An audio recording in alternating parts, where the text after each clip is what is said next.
semua diberikan kesehatan oleh Allah Subhanahu wa taala dan tuntas dalam menjalankan aktivitas selama Ramadan ini.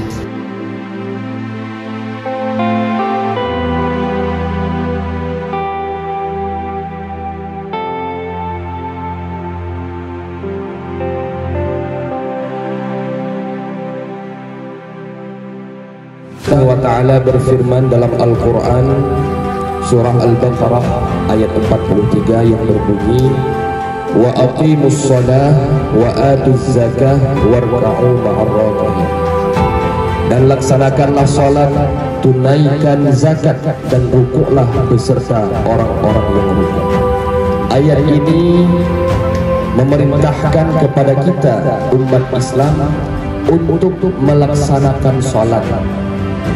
Maka perintah salat ini tidak main-main. Salat ini perintah yang Allah berikan kepada individu masing-masing umat Islam, yang merupakan tempat atau kesempatan untuk berkomunikasi langsung dengan Allah Subhanahu wa taala. Rukun salat terbagi kepada 3. Saya ulangi ya, adik-adik semua. Rukun salat terbagi kepada 3. Ada rukun fi'li, ada rukun qauli, ada rukun qalbi. Rukun fi'li, rukun qauli, rukun qalbi. Rukun fi'li yang pertama berdiri betul. Ini referensinya, kita ambil referensi yang sangat barakah, yaitu kitab Perukunan. Ya, kitab Perukunan ini jangan dianggap remeh, ini kitab yang sangat barakah. Rukun fi'li ada 9, rukun qauli ada 4, rukun qalbi ada 2. Rukun fi'li yang pertama berdiri betul, yang kedua takbiratul ihram, yang ketiga ruku', yang keempat i'tidal, yang kelima sujud, yang keenam duduk antara 2 sujud, yang ketujuh tumaninah, yang kedelapan duduk tahiyah, yang ke-9 salam. Itu rukun fi'li. Ada berapa? Ada 9. Kemudian rukun qauli ada 4. Yang pertama mengucap takbiratul ihram, yang kedua membaca al-fatihah, yang ketiga membaca tahiyah, yang keempat sholawat kepada Nabi SAW. Kemudian rukun qalbi ada 2. Yang pertama niat, yang kedua tertib. Niat dan tertib. Apa itu tertib? Yang awal tak berawal, yang akhir tak berakhir. Inilah rukun-rukun sholat yang harus kita pahami dan kita aplikasikan saat kita sedang berinteraksi langsung dengan Allah Subhanahu wa taala.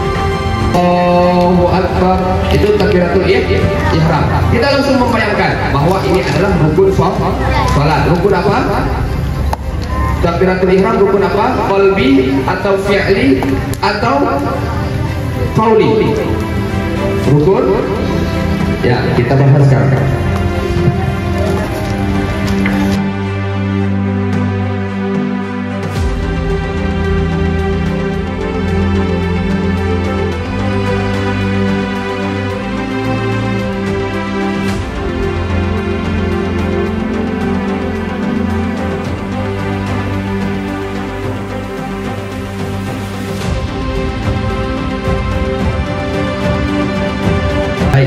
Kita masuk dalam rukun fi'li.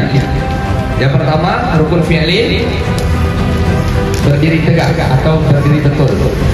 Berdiri. Ustaz tulis berdiri aja, paham ya? Berdiri. Ustaz, ada kok orang yang sholat tidak berdiri sambil duduk. Ada kok orang yang sholat tidak duduk tapi sambil berbaring, sambil tidur. Ini menandakan perintah sholat ini tanpa ada alasan untuk kita tinggalkan. Enggak ada alasan kita meninggalkan sholat. Mau kita odor, mau kita sakit, mau kita dalam perjalanan. Makanya ada istilah sholat orang musafir. Mau kita lagi perang, tetap diperintahkan oleh Allah untuk sholat dengan bagaimana cara apapun sesuai dengan ketentuan dalam agama. Orang sakit tidak sanggup sanggup berdiri, salatnya sambil duduk. Orang yang duduk pun tidak sanggup karena sakit, tidak sanggup sholat, maka sholatnya sambil di. Orang yang lagi tidur pun nggak sanggup berbaring terlentang, nggak sanggup terlentang, boleh sambil mengedipkan mata. Sampai akhir hayat pun perintah sholat ini tidak ada nego-nego, kecuali baru putus perintah sholat kepada kita umat Islam ketika kita meninggal dunia. Kalau kita belum meninggal dunia, mau kita sakit, mau kita uzur, mau kita dalam peperangan, mau kita dalam perjalanan, tetap wajib untuk melaksanakan sholat 5 waktu.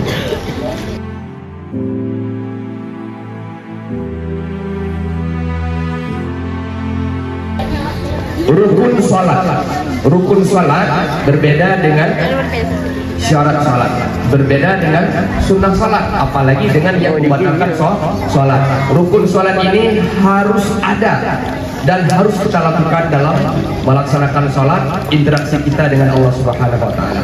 Rukun sholat semuanya terbagi kepada 3. Secara umum rukun sholat terbagi kepada 3. Ada rukun fi'li, ada rukun qauli, ada rukun qalbi. Rukun fi'li ada 9, yaitu berdiri betul, berdiri tegak, kemudian takbiratul ihram, kemudian rukuk, kemudian i'tidal, kemudian sujud, kemudian duduk antara 2 sujud, tu'maninah, duduk tahiyat dan salam. Ini rukun yang dilakukan secara fi'li, perbuatan, ada 9. Kemudian rukun qauli ada 5. Mengucap takbiratul ihram, membaca Fatihah, membaca tahiyat, salawat kepada Nabi, kemudian mengucapkan salam. Rukun qauli ini rukun yang dilakukan secara qauli, yaitu perkataan. Jumlahnya ada 5. Yang terakhir, pembagian yang ketiga ada rukun qalbi, rukun yang dilakukan tanpa ada perbuatan, tanpa ada pengucapan, tapi secara qalbi, hati, yaitu niat dan tertib. Jumlahnya ada 2. Berarti 9 tambah 5 sama dengan 12, tambah 2 9 tambah 5 tambah 2 16. Jumlah rukun salat 16 sebagaimana tertera dalam kitab perukunan. Bagaimana tertera dalam kitab perukunan. Baik, sampai di sini dulu. Ada pertanyaan? Assalamualaikum warahmatullahi wabarakatuh.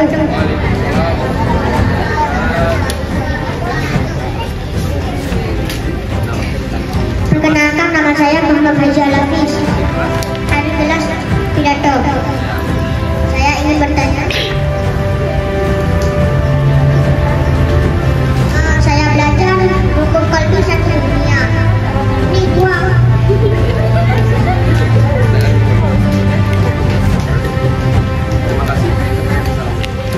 Assalamualaikum warahmatullahi wabarakatuh.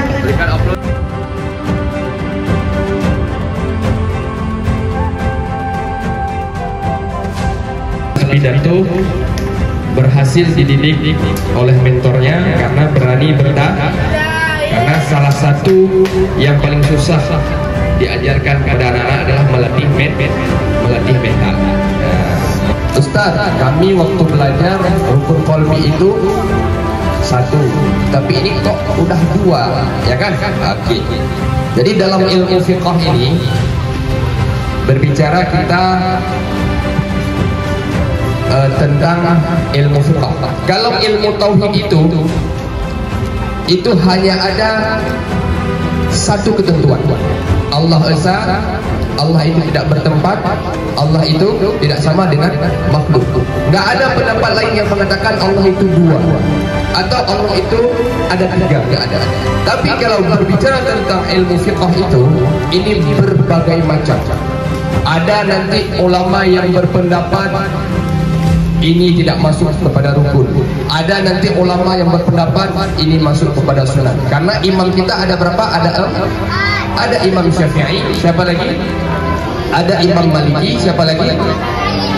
Ada Imam Hanafi, ada Imam Maliki.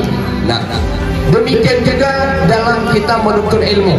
Kita belajar dari kitab Fardhu Ain. kemudian naik tingkat, kita belajar kitab Matan Takrib, Matan Ghayah wa Takrib.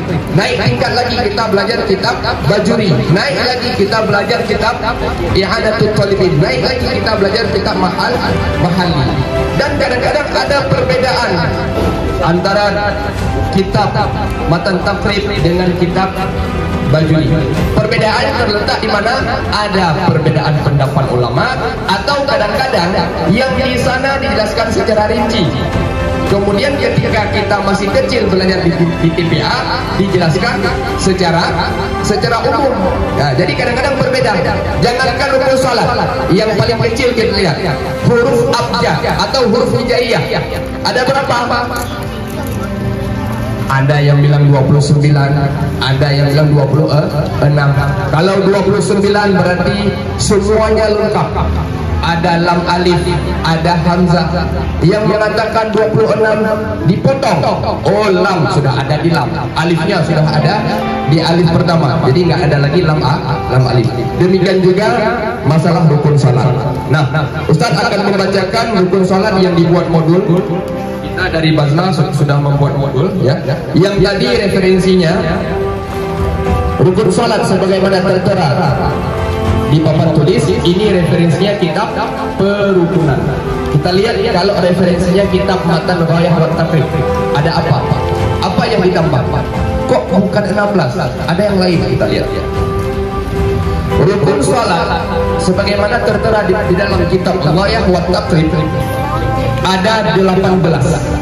Berarti tambah 2 dari dalam kitab perukunan.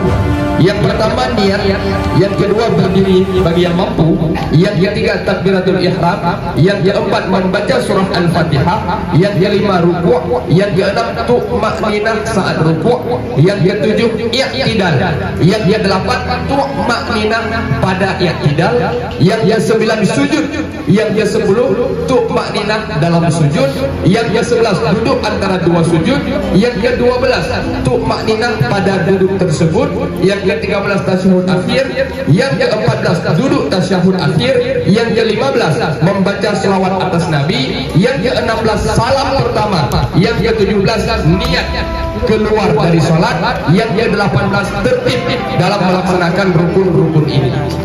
Jumlahnya ada 18. Dari mana perbedaannya? Kalau di dalam kitab perukunan ini lebih singkat. Tumakninahnya hanya disebutkan sekali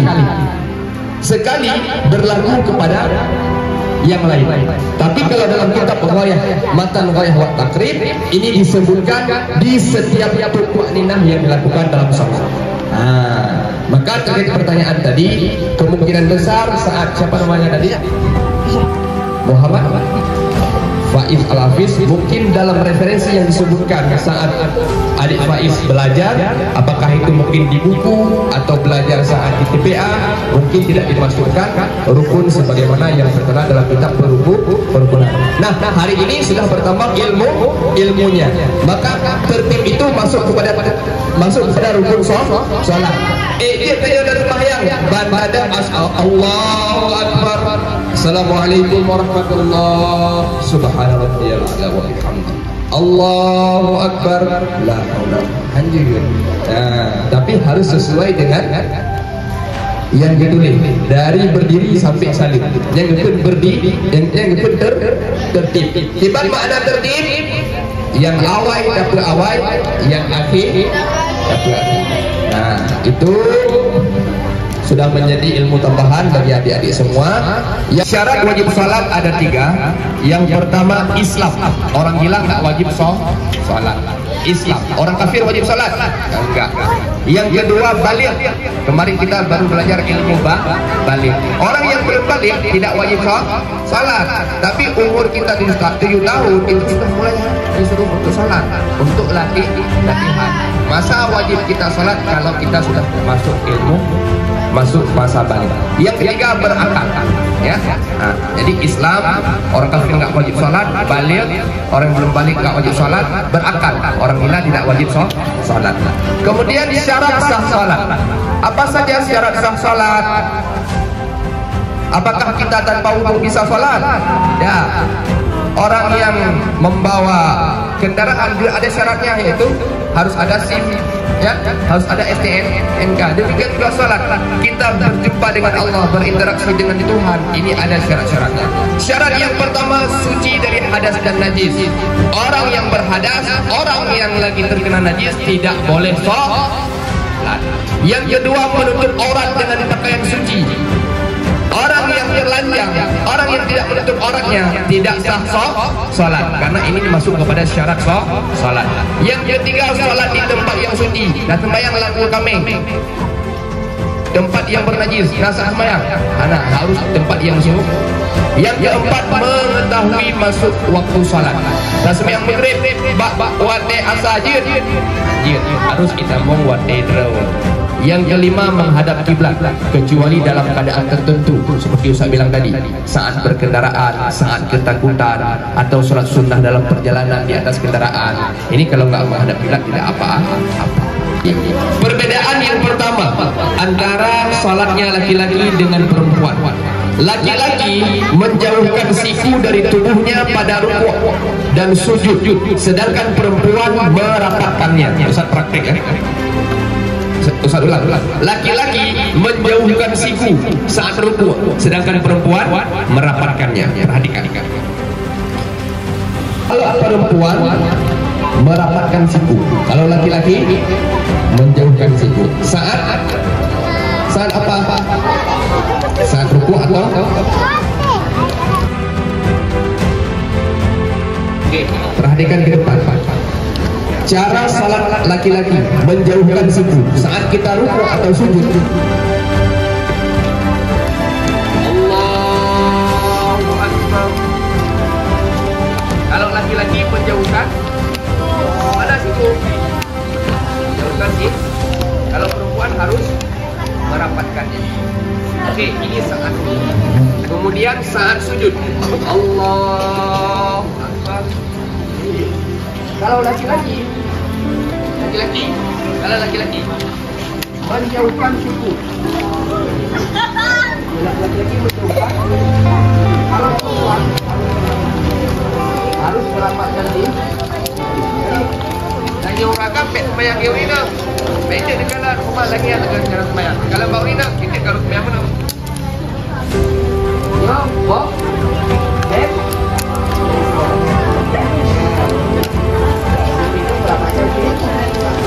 Itu perbedaan yang pertama. Nah, jauh tinggal duduk. Jauh jangan paksa.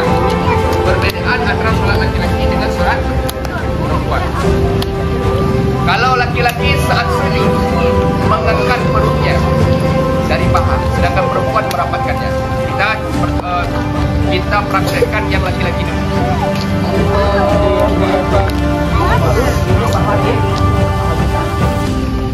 Antara paha dan perut ada space, jadi mengangkatkan. Tapi kalau perempuan Allahu Akbar. Nah, antara perut dan paha ini rapat. Kalau laki-laki, ya betul. Kalau perempuan, ya paham. Itu perbedaan antara laki-laki dan perempuan. Sudah ada dua, ya. Yang pertama tadi siku menyuragam, menyurina. Yang kedua perut menyuragam, ya menyurina. Apa? Nah,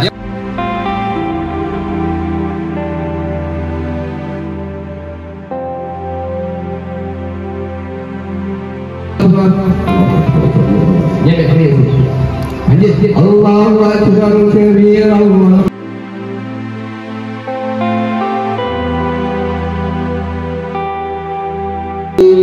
Itu jihad. Salat bagi siapa? Bagi laki-laki yang salat baik dalam keadaan imam.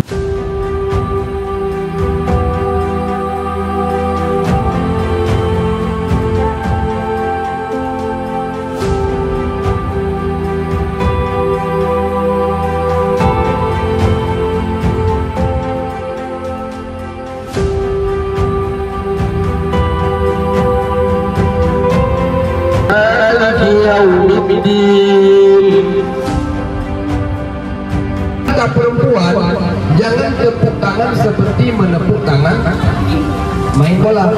Ketika salah kita membacakan subhanallah kalau imamnya salah. Tapi kalau perempuan cukup dengan menepuk tangan. Tap tap tap tap tap tap.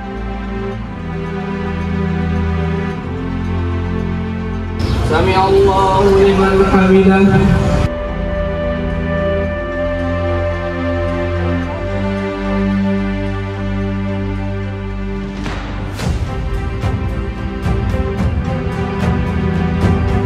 Kaki ditegakkan. Tekuk yang ibu-ibu jari. Ini coba praktek. Oke, ini boleh bangun. Yang ini bangun. Coba praktek. Takbir. Allahu Akbar, takbir. Pegak jarak. Nah, wadah pegak jarak. Mana? Kalian turun mana? Allahu Akbar. Yang mana?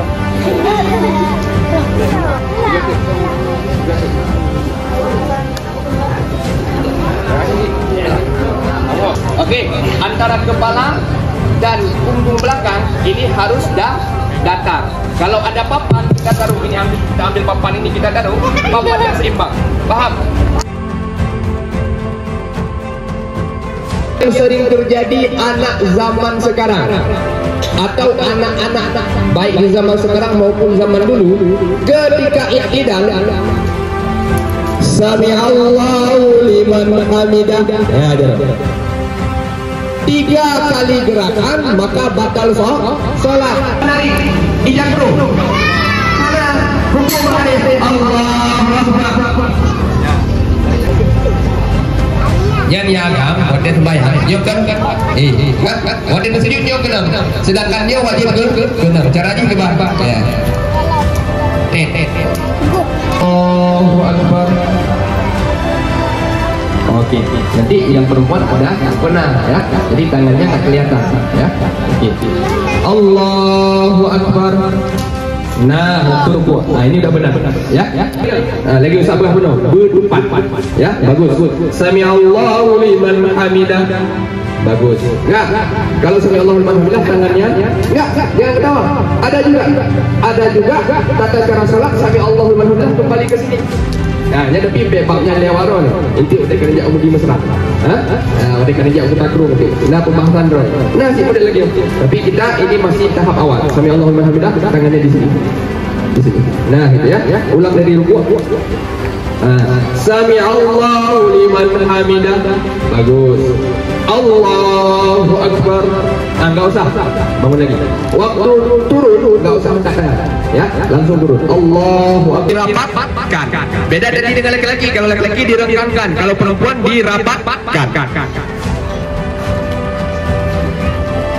Nah, paham? Oke. Bangun lagi Hasan.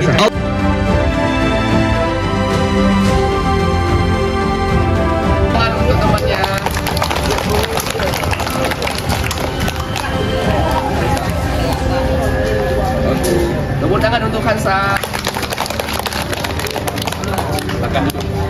Baik. Kita ambil kesimpulan sebentar. Yang pertama tadi kita belajar rukun sholat. Kemudian kita belajar beberapa hal tentang syarat sholat. Kemudian ada sunnah sholat tadi tidak usah sebutkan lagi. Nanti usah kirim ke grup. Yang terakhir yang paling penting hari ini, kita belajar tentang perbedaan antara sholatnya orang laki-laki dengan sholatnya orang perempuan.